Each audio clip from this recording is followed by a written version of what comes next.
São Miguel Arcanjo, defendei-nos no combate, sede o nosso refúgio contra as maldades e as ciladas do demônio.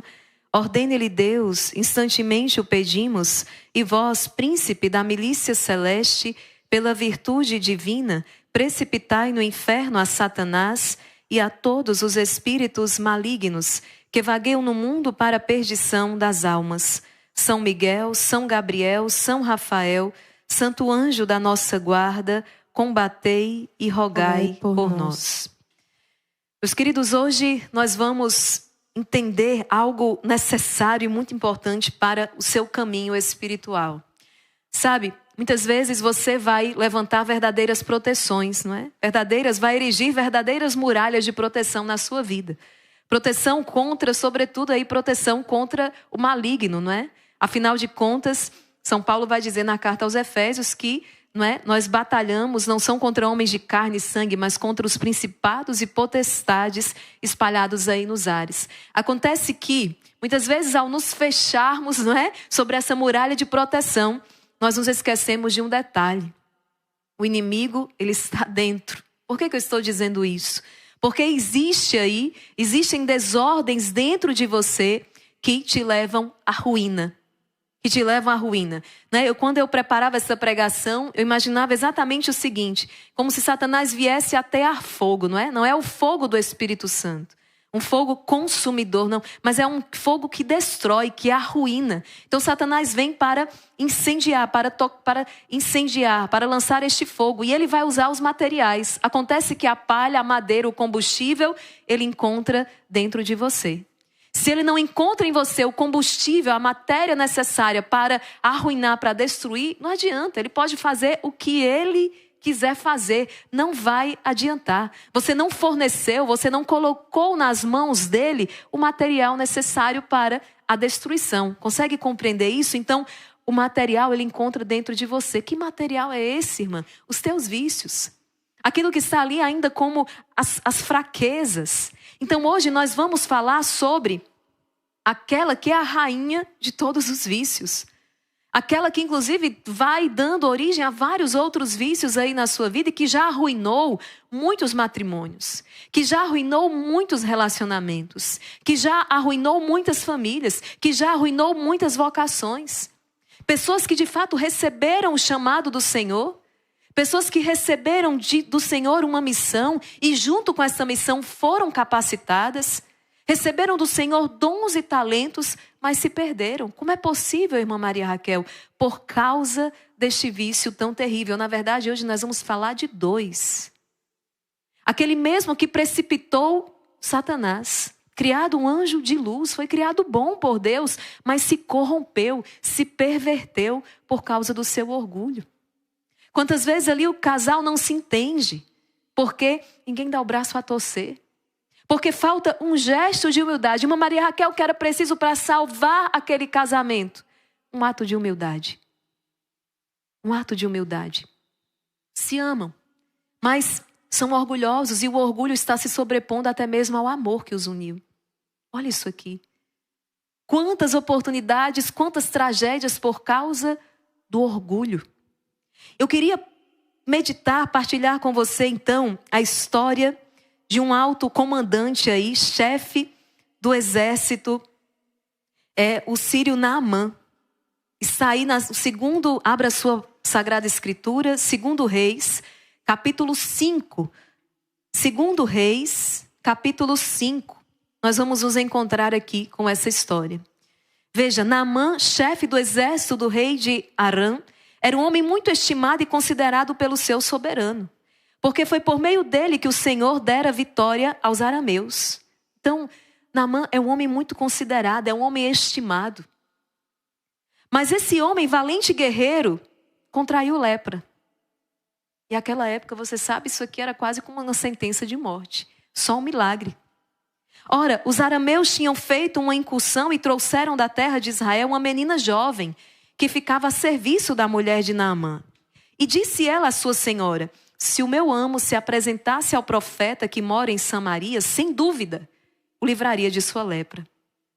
Naamã então foi então informar o seu soberano. A menina da terra de Israel disse isso e isso, tal e tal coisa. E o rei então lhe disse: vai que eu mandarei contigo uma carta para o rei de Israel. Naamã partiu, levando consigo 10 talentos de prata, 6.000 ciclos de ouro, 10 mudas de roupa. Entregou ao rei de Israel a carta que dizia: quando receberes esta carta, saberás que eu te enviei Naamã, meu servo, para que o cures de sua lepra.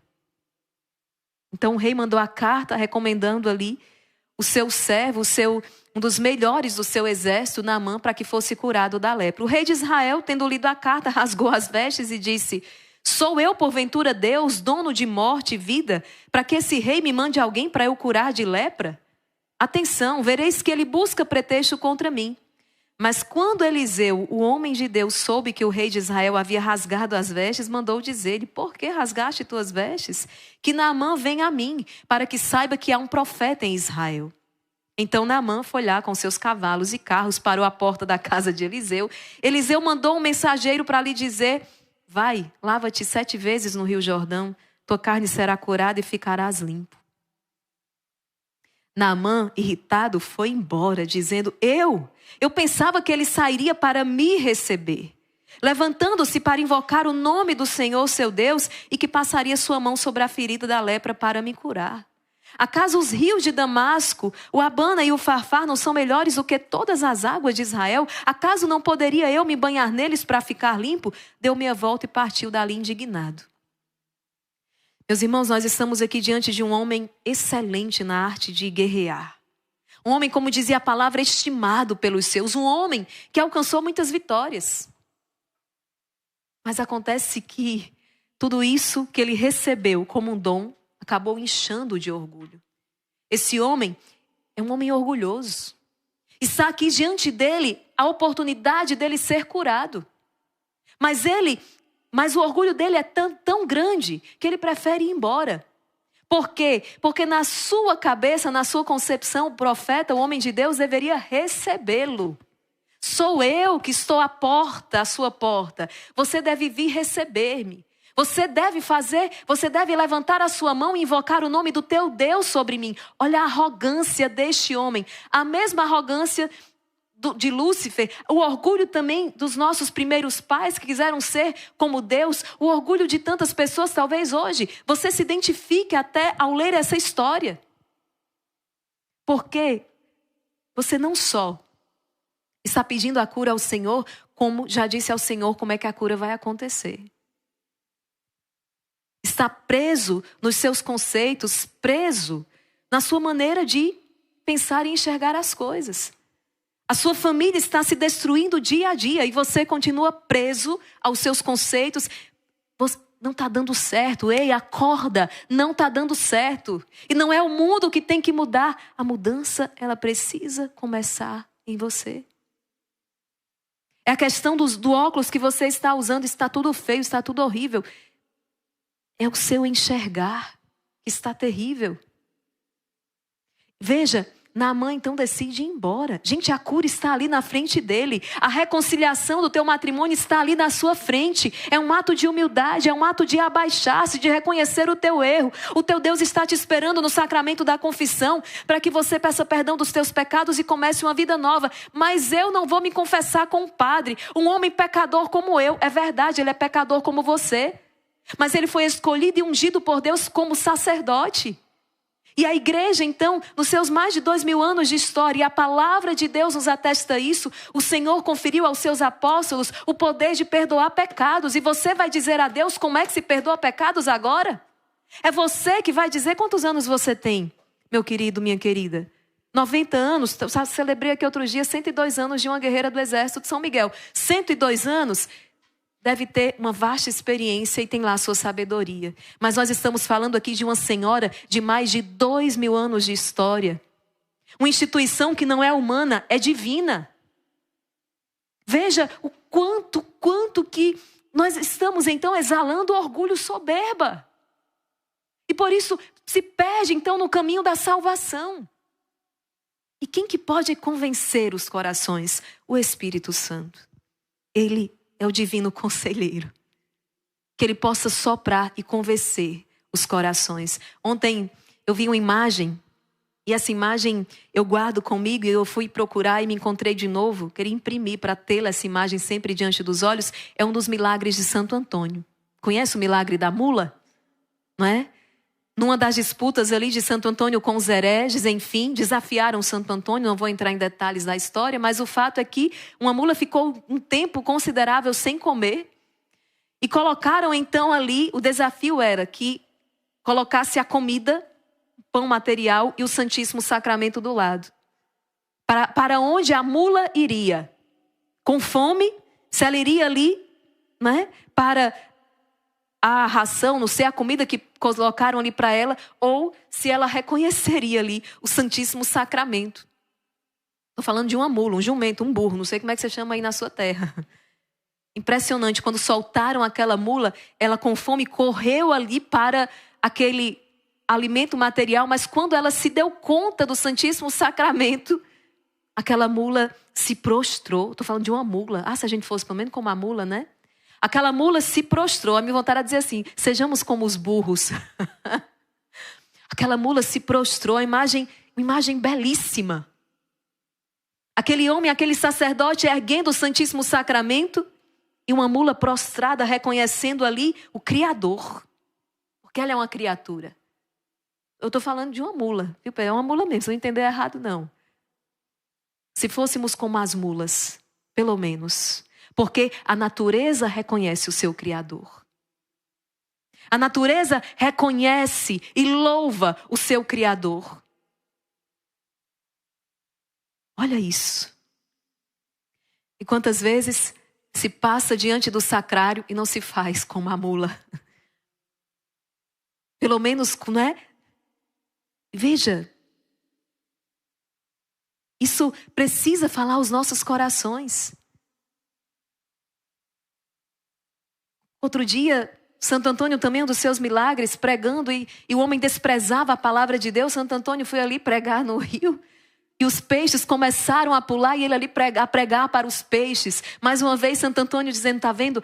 A natureza reconhece o Criador, e tu, ó homem, não reconheces o teu Deus? Então veja, esse homem, o sírio Naamã, coberto de lepras, estava ali para morrer e vai embora, por causa do seu orgulho. Mas a palavra vai dizer o seguinte: chegaram-se a ele os seus servos que diziam, Naamã, se o profeta te mandasse fazer uma coisa difícil, você não teria feito? Tanta coisa difícil esse homem já tinha feito, tinha derrotado exércitos terríveis. Agora, Naamã, ele te pediu para se lavar no rio. Não tem, sabe, o orgulho tira a sanidade mental, o orgulho tira o racional, o orgulho ele tira tudo, você fica irracional. Olha o que esse servo está dizendo, o que é um bom conselho, o que é um bom conselheiro. Naamã, deixa eu te trazer para a realidade. Se ele te tivesse pedido uma coisa difícil, você faria, eu tenho certeza, mas ele te pediu uma coisa tão simples. Homem, pelo amor de Deus, vá se lavar logo nesse rio. A gente já andou para chegar até aqui. E a palavra vai dizer, Naamã desceu então e mergulhou 7 vezes no Jordão, conforme o homem de Deus tinha mandado. E o que é que aconteceu?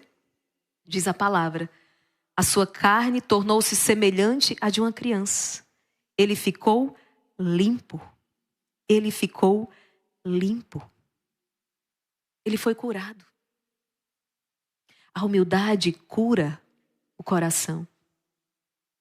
A humildade, a obediência, ela é fruto exatamente desse coração humilde. Obedece ao Senhor. Obedece ao Senhor teu Deus, experimentará a tua salvação.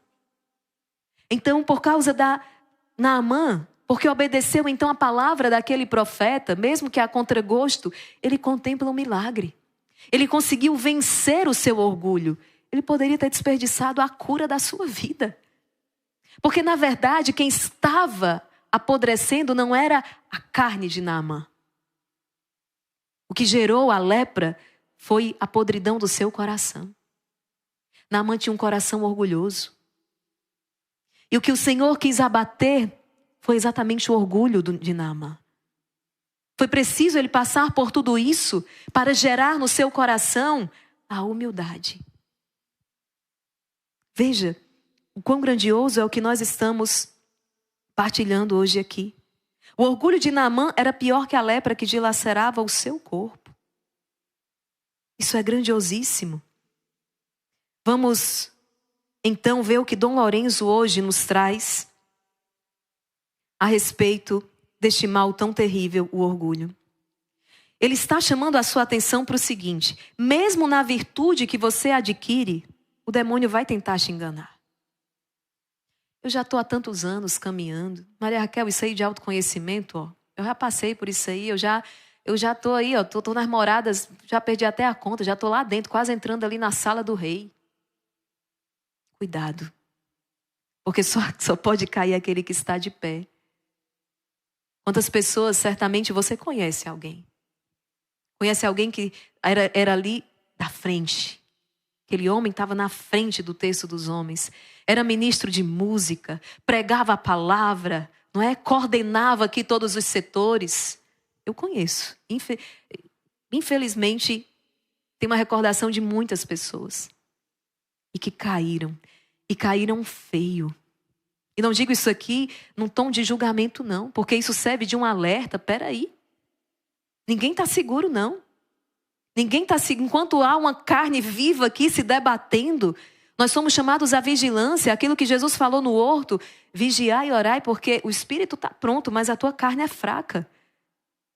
Então, mesmo na virtude que você adquirir, estou trabalhando tal virtude, né? Nossa, consegui vencer aquele vício, mesmo naquela virtude que você adquiriu, o demônio vai tentar te enganar, tornando-a uma ocasião de ruína.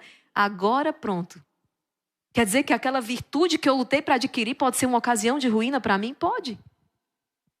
Pode ser uma ocasião de ruína para você. Nós estávamos nas vésperas da quaresma de São Miguel, o Senhor me deu uma palavra. Era uma palavra de vitória. O rei Ezequias alcançava uma grande vitória. E que bonito. Vinha contra ele um exército muito grande. E ele com um exército tão pequeno. Mas o Senhor lhe dava uma palavra, dizia: não tenha medo. Porque quem está com eles é um braço humano. Mas quem está com você é o braço de Deus. Então não tenha medo. Era um exército pequenininho com um exército absurdo do outro lado. Mas o Senhor disse: não tenha medo. Porque quem está com eles é um braço humano. Mas quem está com vocês é o braço de Deus. Olha que palavra poderosa. Era uma palavra tão bonita. E eu fui lendo, porque a história, quando chegou mais na frente, coitado do rei Ezequias, caiu na vanglória. O orgulho dominou seu coração. Ele esqueceu que era Deus que dava a vitória para ele. Ele esqueceu que era Deus que tinha dado a vitória para ele. Pode ser que você, em algum momento, tenha esquecido que foi Deus que te deu esse José, que foi Deus que te deu essa Maria, que foi Deus que te deu esse filho. Mãe, por que você está segurando esse filho que disse que quer abraçar a vida religiosa que Deus chama ao sacerdócio? Ele não é teu, foi Deus que te deu. O que é que tu tens que seja teu? Já sei, tem uma coisa que é tua. Tem uma coisa que é nossa 100%. Sabe o que é? Pecado. Aí é teu. Aí é teu 100%. Você que concebeu. No mais, nada. Nada. Nós não podemos... Por isso que é um pecado terrível atentar contra a vida. Não seja de outro ou contra a própria. E a gente faz... E você pode estar fazendo isso de várias maneiras. Quando você despreza os cuidados devidos para com a sua saúde. Aqui é uma falta. E dependendo do nível, podemos estar numa falta grave. Atentar contra a vida não é só o caso, o máximo lá, não é da pessoa, do suicida que de repente com arma de fogo, enfim. Não. Mas tem gente que vai provocando a sua morte dia a dia, de maneira irresponsável. Como, por exemplo, dirigir um veículo numa velocidade ali absurda. Não tomar os cuidados necessários. Nós precisamos ter cuidado com isso e olha, é uma falta terrível porque você não se deu a vida. Você recebeu a vida como um dom. Você recebeu a vida como um dom. Então, essa vida, ela pertence ao Senhor. Certa vez um o ministro de oração conduzia ali a oração e foi dizendo, jovens ali, dizia, entregue ao Senhor. O que é teu que você hoje quer entregar ao Senhor? Eu sei que no final das contas, a gente se via sem nada. Eu não tenho nada, nada é meu. Como é que eu vou dizer, Senhor, eu te entrego esse dom? É dele. É dele, foi ele que deu. Esse talento foi ele que deu. Certa vez São Jerônimo passou por essa experiência na gruta. Ele passou 30 anos traduzindo a Sagrada Escritura para nós. Nós devemos isso a São Jerônimo. E ele teve uma experiência de ver o menino Jesus. E o menino Jesus dizia para ele, Jerônimo, o que é que você vai me dar de presente, né?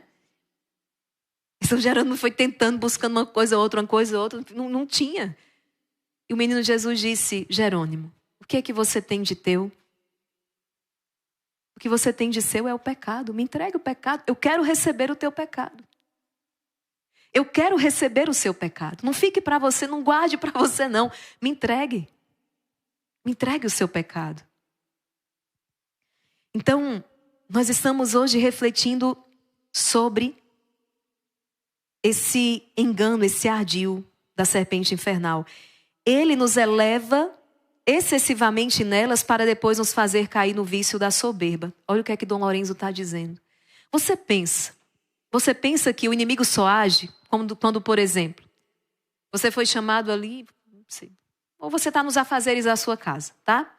Então você fez um bolo, se esforçou, se sacrificou, deixou de fazer outra coisa, foi no mercado, comprou para fazer uma surpresa para os seus filhos. E de repente, quando o bolo saiu ali do forno, chegou o seu filho, comeu um pedaço e disse, mãe, tá horrível. Vou dar um exemplo aqui. A senhora não sabe fazer um bolo e tal, e aquilo te entristeceu. Você até pode chegar e dizer, nossa, você vai comentar com o seu esposo ou com uma outra pessoa e vai dizer, mas eu vou perdoar o meu filho porque eu sei que foi Satanás falando na boca dele para me deixar para baixo. A ingratidão do meu filho, né?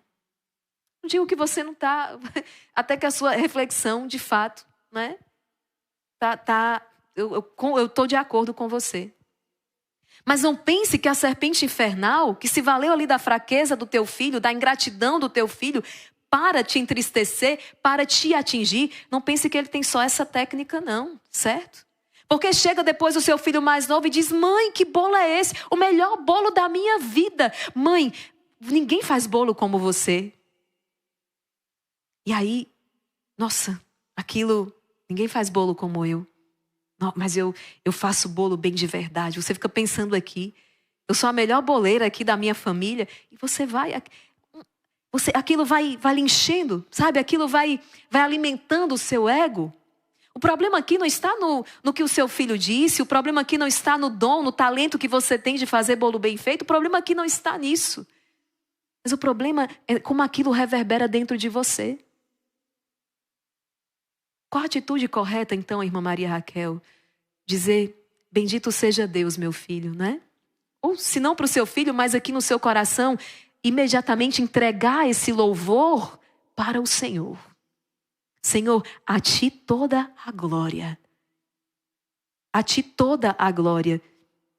Eu lembro, há muito tempo atrás, quando ia a algum show, a nossa Madre Kelly, naquele tempo, né, era comum as pessoas ali ficarem, né, Kelly, Kelly. E a Madre Kelly, sim, ela começava a dizer Jesus, Jesus, Jesus, Jesus. Porque se fosse por si mesma, nem falar conseguiria. Recebemos tudo dele como um dom. Por que Dom Lorenzo está dizendo, por que você vai se engrandecer? Outro dia eu via, algum tempo atrás, uma cantora gospel, né? De milhões. A música dela é música, sim, de milhões. E de repente um acidente. E esta mulher se encontra num estado quase que vegetativo. Uma vitória ali a cada dia. Eu não sei detalhes do estado em que ela se encontra, mas é um estado quase como que vegetativo. Uma pessoa que num dia estava ali no palco cantando para uma multidão, milhões de pessoas, milhões de seguidores, no outro dia está em cima de uma cama. Mal consegue articular uma palavra. E tem que louvar a Deus pelo dom da vida. Mas veja, a fragilidade humana. Basta dar um curto-circuito aqui, ó. Dá um curto-circuito aqui, meu Deus, pronto. Acabou. Nós somos como esta vela acesa por Deus e que apagar-se-á a qualquer momento. É isso que Dom Lourenço está chamando a atenção. Você que empreendeu, eu sei que eu estou falando com pessoas que estão empreendendo um caminho de perfeição. Eu sei que eu estou falando com pessoas que estão desejosas de uma vida diferente, então de um caminho diferente, de um caminho, eu quero caminhar na santidade. Eu não quero comungar com esse mundo enlouquecido que está aí, não. Eu quero viver com o meu Senhor. Eu quero uma vida em santidade, eu quero viver como cristão católico, eu quero ter vivência dos sacramentos, eu quero fazer aquilo que Deus me pede, mas depois de ter feito tudo, meu querido, minha querida, dizer, uma Maria Joana é a passagem, não fiz mais do que a minha obrigação. Depois de ter feito tudo, poder dizer, eu não fiz mais do que a minha obrigação. Entende? Olha o que Dom Lourenço está dizendo. A importância de se refletir sobre a soberba. É a rainha de todos os vícios. Foi pela soberba que se deu a queda de Lúcifer e de Adão e Eva. Em Eclesiástico capítulo 10, versículo 15, a soberba é o início de todo o pecado. Evangelho segundo São Lucas. Vamos lá, abra a sua Sagrada Escritura. Evangelho segundo São Lucas, capítulo 17, versículo 10. Versículo 10.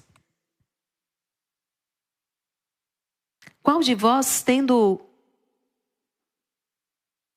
um servo, versículo 7 e seguintes. Qual de vós, tendo um servo ocupado a lavrar ou guardar o gado, vai lhe dizer quando chega do campo, vem depressa para a mesa, não dirá antes, prepara-me o jantar, cinge-te para me servir, enquanto eu como e bebo, e depois tu poderás comer e beber?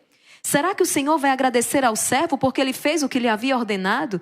Assim também vós, quando tiverdes feito tudo o que vos ordenaram, dizei, nós somos simples servos, só fizemos o que devíamos fazer. Eu não fiz mais do que a minha obrigação. Eu não fiz mais do que eu devia ter feito. Qual é o teu dever hoje? Pode ser que as pessoas não te aplaudam por isso. Você, mãe, que aqui está, esposa, mãe, qual é o teu dever primeiro? Teu dever cuidar da tua família? Teu primeiro dever, né? Vamos lá do início. É Deus. Primeiro dever, adorar o Senhor, servir ao Senhor, buscar o Senhor. E nele, com ele, você vai então conseguir amar, servir a sua família, que vem imediatamente em seguida. O mundo vai dizer assim, a primeira coisa é você, né? Não tem você aqui na lista. Para que tenha você na lista, é preciso que primeiro venha Deus, a sua família. Porque, na verdade, é aqui que você se realiza. Não segundo o mundo, mas segundo Deus. Para que isso? Vai viver sua vida, não é? Não. Que vida? Eu gerei uma nova vida, agora a minha vida é essa vida. É sacrificar-se, é esse o comum, é esse o caminho, é isso. O mundo fica com as suas invenções, trazendo as suas modas, e aí o povo adoecendo, o povo sem sentido na vida. Eu já falei para vocês, o mundo é um péssimo professor, ele não tem exemplo nenhum para dar de nada. Ele quer falar com autoridade, não tem autoridade nenhuma. Basta ver a confusão que está aí fora. Não vamos aprender com ele não, porque vai todo mundo, para ladeira abaixo. Mas qual o teu dever? Fazer o que devia ter feito, qual o teu dever? Você também, profissional, que aqui está cumprindo ali os seus deveres de ofício. A queda de Lúcifer, criado como um anjo de grande luz e beleza, ele caiu por causa da sua soberba, ele não aceitou o plano de Deus. A sua história é um alerta sobre como até os maiores dons podem se tornar causa da nossa queda se nos deixarmos levar pela vanglória. Aqui já entra outro mal, né? A vanglória. Isaías, no capítulo 14, versículo 12 ao 15. Olha aqui. Essa palavra, ela aplica-se, então, a este fim terrível deste anjo, criado bom, deste anjo de luz. Isaías, capítulo 14, versículos do 12 ao 15. Então caíste dos céus, astro brilhante, filho da aurora. Então foste abatido por terra, tu que prostravas as nações. Tu dizias, escalarei os céus e erigirei meu trono acima das estrelas. Eu me assentarei no monte da Assembleia, no extremo norte. Subirei sobre as nuvens mais altas e me tornarei igual ao Altíssimo. Entretanto, eis que foste precipitado à morada dos mortos, ao mais profundo abismo. A palavra diz o quê, gente? Aquele que se elevar será humilhado. Aquele que se exaltar será humilhado. E não é porque Deus é ruim, não. É porque Deus é maravilhoso. Ele tem que abater a tua cerviz. Quando nós vamos na gruta em Belém, na Terra Santa, na Basílica da Natividade, na Basílica onde nasceu o menino Jesus, né? Um Deus tão grande. Como é que um Deus tão grande se faz tão pequeno? Então, na Basílica da Natividade, a porta, ela é muito pequenina. Tem ali algumas explicações, os tempos de guerra, então, para que os homens não entrassem com os cavalos, mas há um sentido espiritual muito forte. A porta, ela é pequena. Então, para você entrar necessariamente, a menos que seja uma criança, mas para você entrar necessariamente você precisa abaixar-se. Não tem jeito, você vai ter que se abaixar para entrar na Basílica da Natividade. Para contemplar o teu Deus. Não tem outro jeito. Só um coração humilde pode enxergar a face de Deus. Os orgulhosos não vão entrar no céu. Os orgulhosos não vão entrar no céu. E sabe aquilo que vai acontecendo de dificuldade no nosso dia, na cama? Ai, Maria Raquel, mas também, se você tivesse essa pessoa na sua vida, você ia saber como é que era. Se você tivesse aquela pessoa, bom, as suas escolhas foram as suas escolhas, mas olha aqui. Na verdade, nós já falamos sobre isso. Aquilo que acontece fora é para revelar o que tem dentro de você. E se você não pode controlar o que está fora, você pode. É uma possibilidade. Com o auxílio do Espírito Santo e com esforço, com a ascese, você pode controlar o que vai dentro. Eu dizia isso partilhando com uma pessoa outro dia, na direção espiritual. A pessoa dizia, mas é porque a minha mãe me pressiona muito. Tá? Pode ser que exista uma pressão ali por parte da mãe, e certamente há. Mas eu dizia para aquela pessoa, já uma adulta, eu dizia, você acolheu esta pressão e hoje você se autopressiona. Você acolheu esta pressão da sua mãe e, na verdade, hoje você se pressiona. Porque senão, gente, é fora daqui, é fora de mim. E pressão a gente sofre de fato o dia inteiro. Quem é que hoje não sofre pressão? É pressão dos pais, é pressão daqui, é pressão dali. Eu não estou falando aqui, né, falando aqui com um adolescente, com uma criança, é uma outra coisa.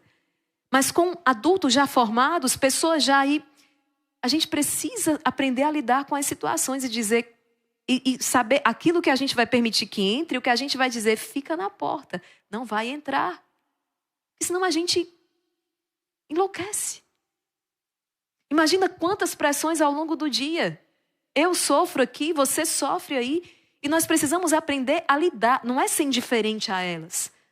Não é ser irresponsável com as demandas que nós recebemos, mas é saber administrar isso aqui dentro. Primeira coisa, não sou Deus. O rei disse aqui, por acaso eu sou Deus para curar esse homem? Não sou Deus. Ufa, tem que agradecer todo dia. Ou coisa difícil deve ser Deus. Não sou Deus. Não vou resolver os problemas de todo mundo. Não vou conseguir, por mais que eu me esforce, eu não vou conseguir trazer a solução para toda essa confusão que está aí. Mas eu conheço quem pode. Eu conheço quem pode. Quando certa vez, você com certeza, se não vai conhecer agora essa história de Santa Teresa de Calcutá, quando as suas filhas espirituais a procuraram porque não estavam tendo tempo suficiente para cuidar da quantidade de enfermos, e por isso pediram que reduzisse o tempo de adoração, qual a resposta que ela deu? Se fazíamos 1 hora, vamos agora fazer 2.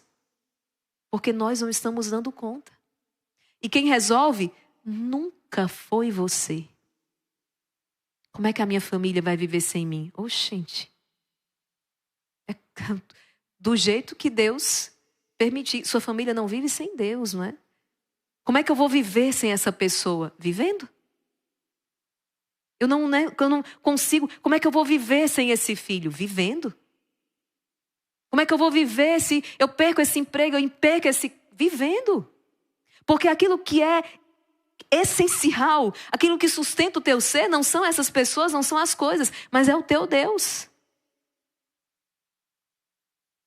Então isso, dar-se conta disso já ajuda muito.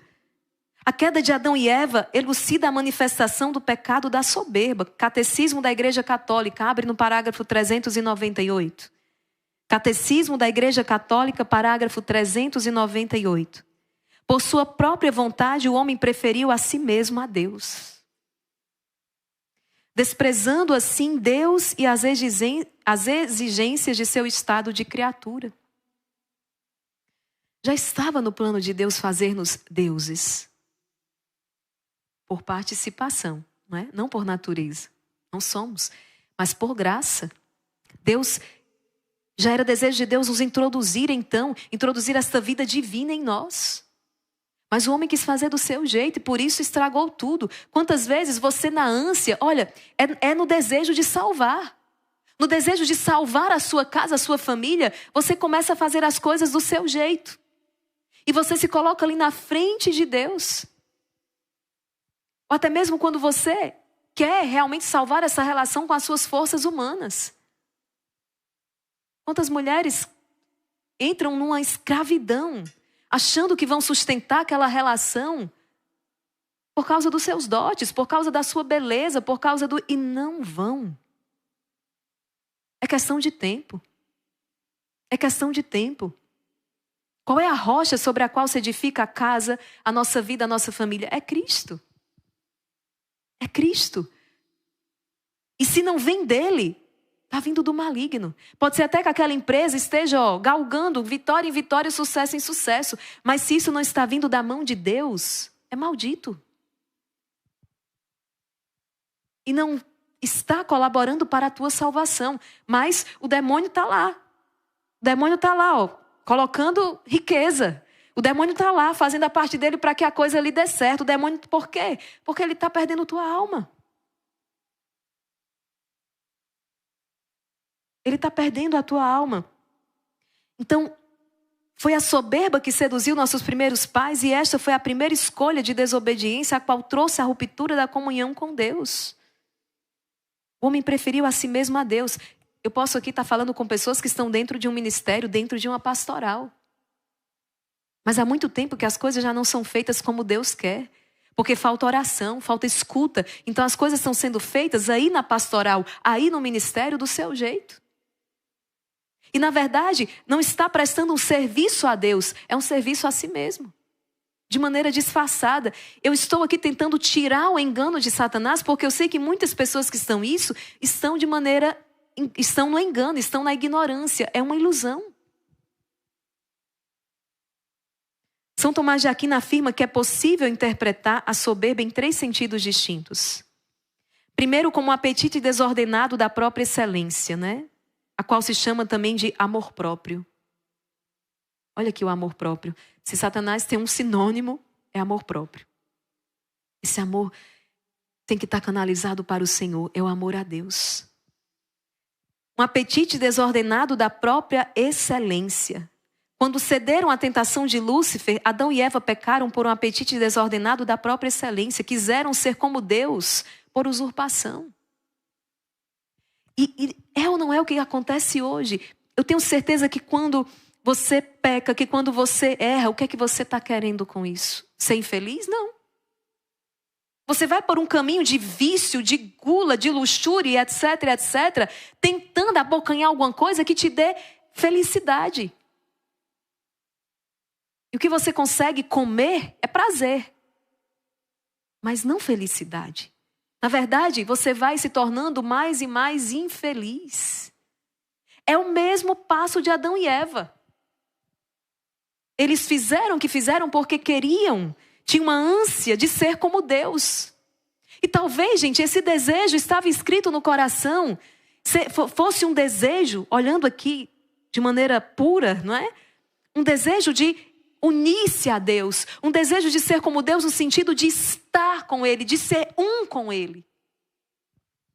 Na verdade, o teu desejo de felicidade, ainda que você não saiba, é um desejo de unir-se àquele que é a felicidade, que é o próprio Deus. Mas eles fizeram isso por usurpação e não por graça. Você muitas vezes está fazendo isso através do pecado. É um engano, é uma ilusão. Na segunda, como um certo desprezo atual de Deus. Não submeter-se aos seus mandamentos. Não, eu conheço um jeito melhor, né? Quando você despreza os mandamentos de Deus, quem te fez, é como você dissesse, não, eu tenho um caminho melhor. Eu comparo muito quando um fabricante, ele confecciona, ele faz um produto, ali vem um manual, porque foi ele que fez. Então, lava com esse produto, não lava com aquilo, bota a tampa aqui, o funcionamento é assim, a tomada é tal. Mas é de repente como se aquele aparelho ganhou vida e disse, não quero nada disso, eu não quero ser lavado com esse produto, eu não quero naquela tomada, eu não quero assim, eu quero de outro jeito. O que é que vai acontecer? Danificado, vai ser danificado. A gente, quando despreza o mandamento, está desprezando o manual. E vamos sofrer os danos. Terceiro, como uma certa inclinação a esse mesmo desprezo que vem da corrupção da natureza humana pelo pecado original. O desprezo de Deus, a inclinação a esse desprezo de Deus. Então aqui está o orgulho. Em tudo isso está o orgulho. Em tudo isso está o orgulho. São Gregório Magno afirmava que a soberba se manifesta de 4 modos. Quando estimam possuir o bem graças a ele próprio, aquele bem, você acha que, vejam, eu sou. Quando mesmo acreditando que o bem lhe foi dado do alto, mas acham que foi por seus méritos que o recebi. Deus me deu isso porque eu sou maravilhoso. Não é? Eu alcancei isso aqui de Deus porque é quase como o fariseu que entra no templo e vai dizer o quê, não é? Obrigado, Senhor, louvado seja o Senhor, porque eu não sou como os outros. Então, acreditando que o bem lhes foi dado do alto, mas acham que tem mérito ali. É um mérito, você que fez por onde alcançar aquilo. Quando se gabam de possuir o que não possuem. E quarto, quando desprezando os demais, apreciam particularmente ostentar o que possuem. Gente, a ostentação. Nós vivemos no tempo da ostentação. O tempo miserável. Mas eu tenho que olhar para esse tempo e dizer assim, onde abundou o pecado, superabundou a graça de Deus. A Marijana partilhava comigo ali antes do rosário algumas coisas aí, gente, do mundo do TikTok. Que assim, eu digo para vocês, graças ao bom Senhor que, né, eu não sou Deus. Porque senão a gente ia fazer como São Pedro, eu manda descer fogo do céu. Vai começar por mim, né? Essa é a primeira. Porque assim, é um estado muito difícil, mas é porque é doloroso. Ver a juventude tão iludida e tão enganada. Um dia nós passamos por ali. E graças a Deus que, não é? Graças a Deus que uma mão estendida, que a misericórdia de Deus alcançou. E hoje nós precisamos ser essas mãos estendidas para alcançar esses jovens que estão ali no engano. Eu estava vendo uma coisa cristã, católica, quando de repente entra um negócio mundano, depois pecaminoso, depois uma confusão, que eu não posso nem falar aqui, e aqui não saía daquilo ali. Eu disse, tem um jeito bem fácil, né? Apaga, tira do telefone, tira do celular, apaga esse aplicativo, joga... Eu não sei como vocês estão aí, mas eu estou um pouco assim, aos poucos estou fazendo uma limpeza no aparelho, sabe? Uma limpeza. Porque os meus olhos são janela da alma, né? E veja, então a ostentação, hoje tem que ostentar, né? Não é o seu, não, mas eu tenho que fazer para mostrar, eu tenho que ostentar, eu tenho que colocar, tenho que registrar a foto, tenho que colocar no Instagram onde eu estou, o que eu estou comendo, o que eu estou fazendo. Enfim, vamos nos perguntar, assim, qual a intenção? Acho que você pode, ao fazer isso, você pode perguntar, essa publicação aqui, qual a intenção que eu tenho com ela? Ontem eu postei o Rios convidando as pessoas para o tríduo de Santa Terezinha, do Menino Jesus. A gente posta coisa todo dia. O problema aqui não está em postar. Não é? O problema é olhar para aqui e dizer, qual a minha intenção? A minha intenção, Maria Raquel, é convidar as pessoas para a oração, porque eu sei que aqui na oração as coisas acontecem.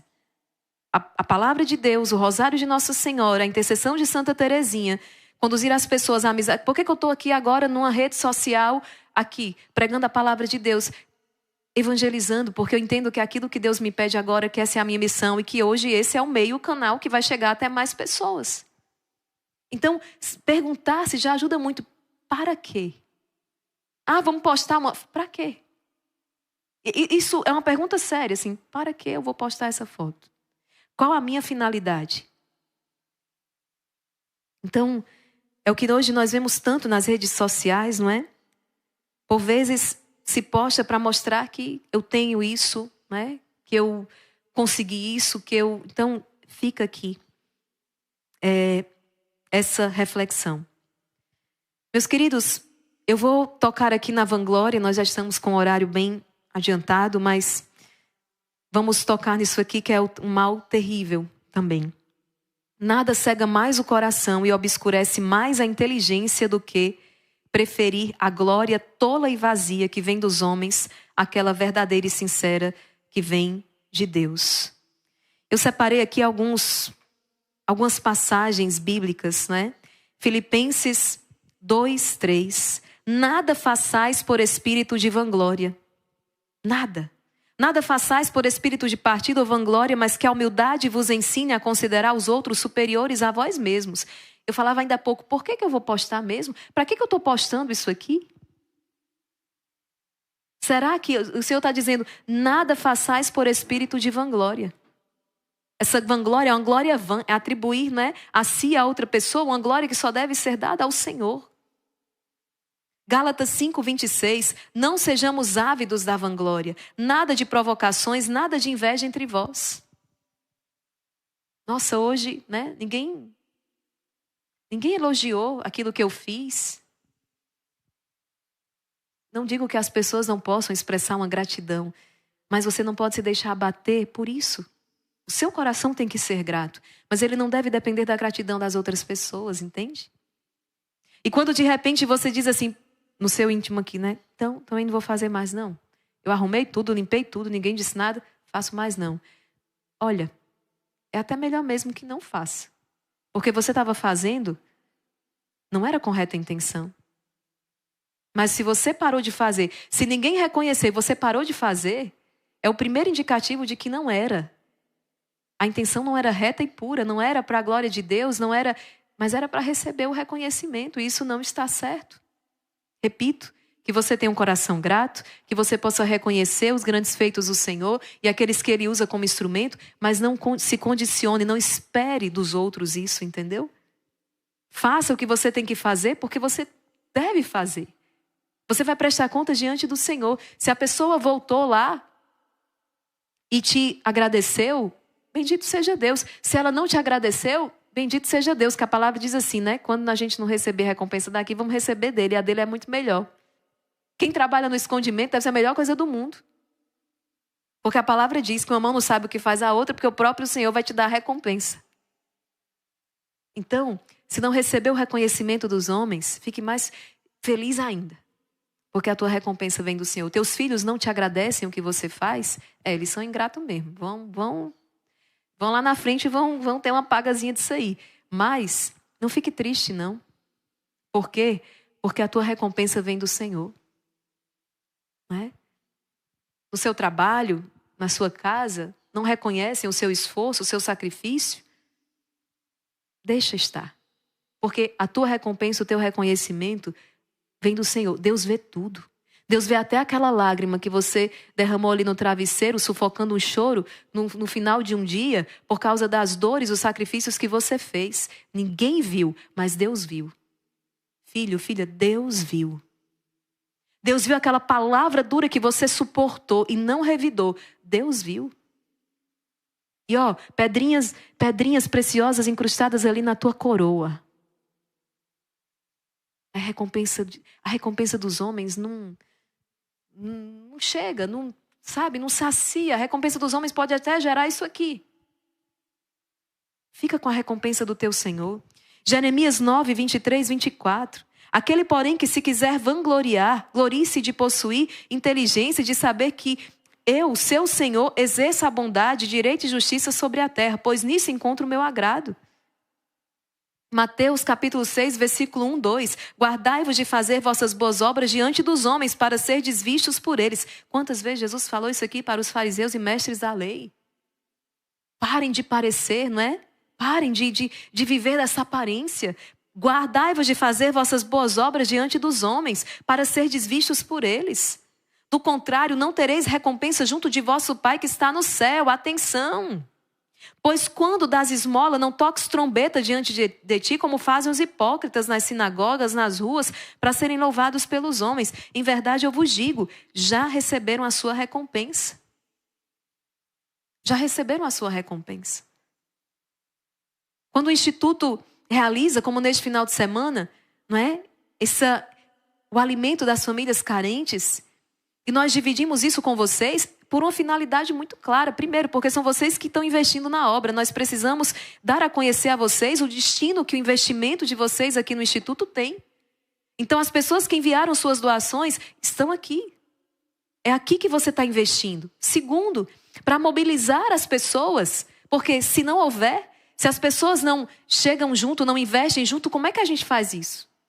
A gente só consegue fazer porque as pessoas doam. Então, é preciso pedir as doações para que o trabalho aconteça, e o trabalho acontecendo, é preciso dizer, olha, é aqui que está sendo investido. Mas não é para dizer assim, olha como o Instituto Hesed é melhor porque faz isso. Não, porque isso é o nosso dever, a nossa obrigação. Nós não estamos fazendo mais do que nós deveríamos fazer. Por que a gente vai se... porque eu... Não, é aquilo que o Senhor espera de nós, é aquilo que o Senhor nos pede. Entende? Então, aquele para quê que eu falei, para que eu vou postar? Para que eu vou publicar? Para que eu estou dando a conhecer isso aqui?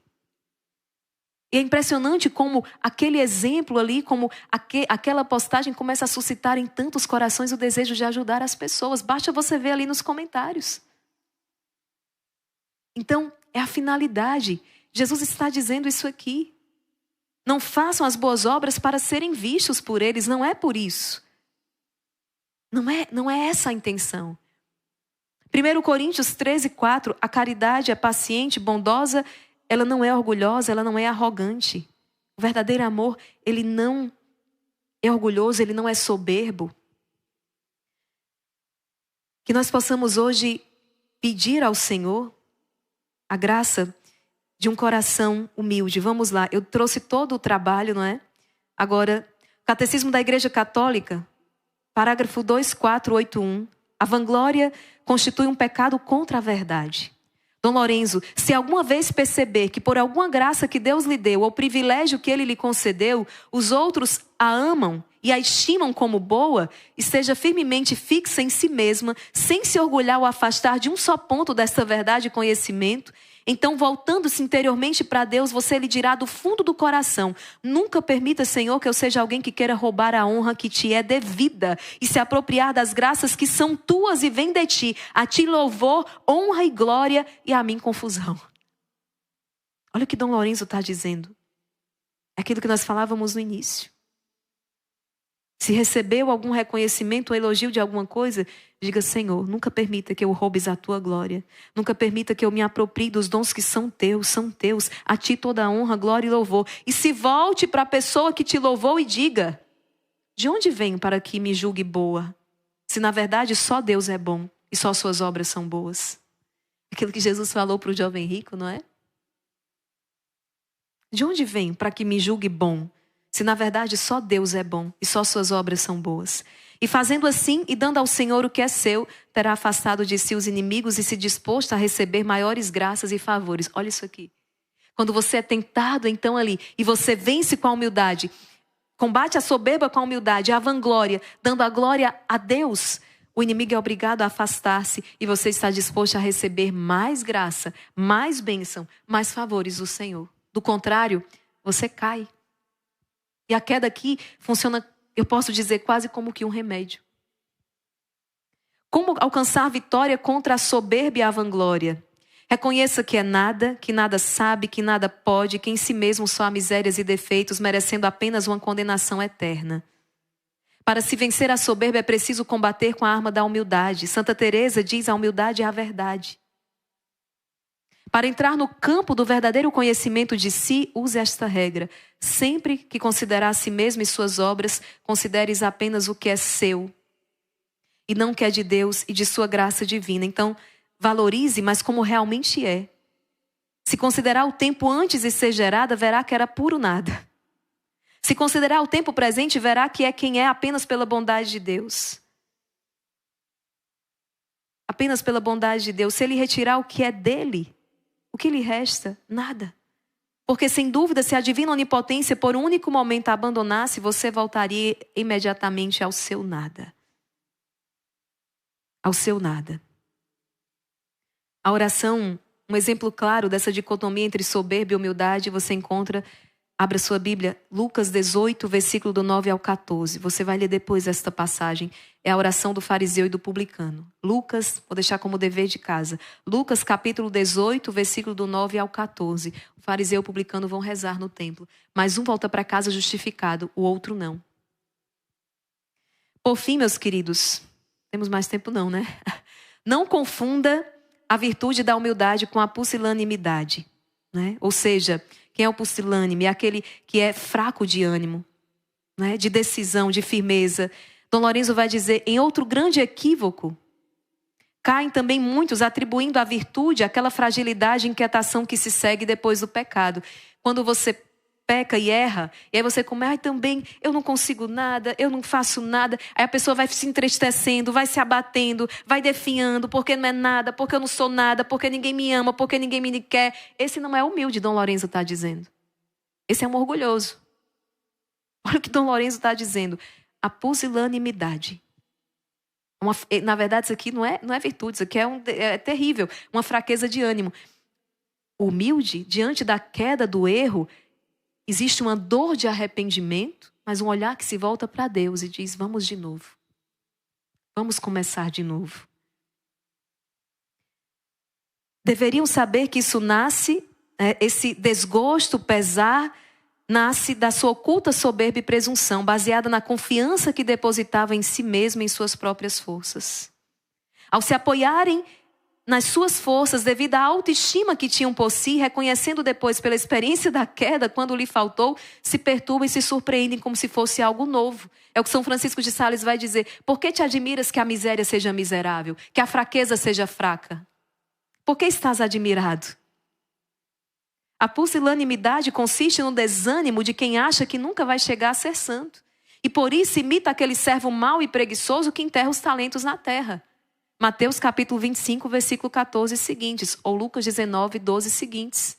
Esse é o pusilânime, aquele que se entrega ao desânimo. Acha que nunca vai ser santo e vai fazer como servo mau e preguiçoso, enterra os talentos na terra. Catecismo da Igreja Católica, quanto de mais alto se cai, mais machucado se fica. Cuidado.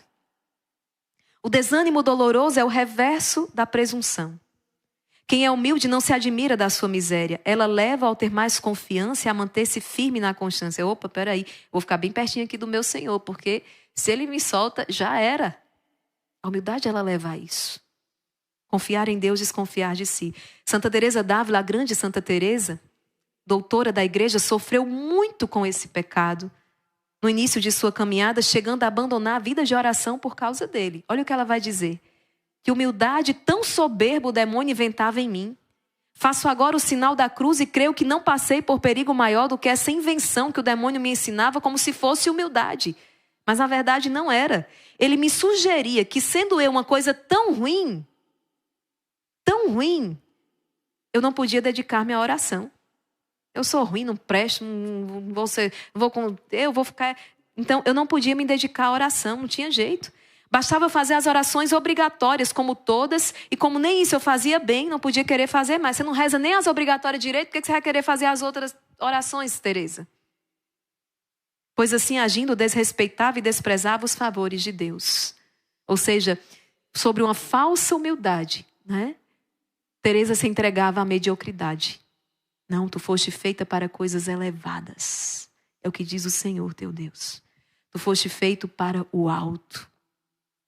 Esses dias, subindo o monte para visitar o santuário de Nossa Senhora da Penha, meditávamos nisso, né? O arcanjo Miguel Também ele gosta de dizer, só aparece nas alturas, gente. É impressionante. Todo quando vai visitar o Santuário de São Miguel, sobe, sobe, sobe, sobe. E a pessoa que estava comigo ali dizia, eu acredito, sabe por quê, irmã Maria Raquel? É para dizer assim para a gente, ó, busque o alto, você nasceu para o céu, você nasceu para o céu. Para de ficar rastejando aqui como, né? Você nasceu para o alto, você nasceu para o céu. Amém? Filhos queridos, supliquemos a graça ao Senhor, né? A graça de combatermos o orgulho, a vanglória, a graça de caminharmos em humildade. O grande poder de São Miguel, de Nossa Senhora de São José, é a humildade. O humilde vence.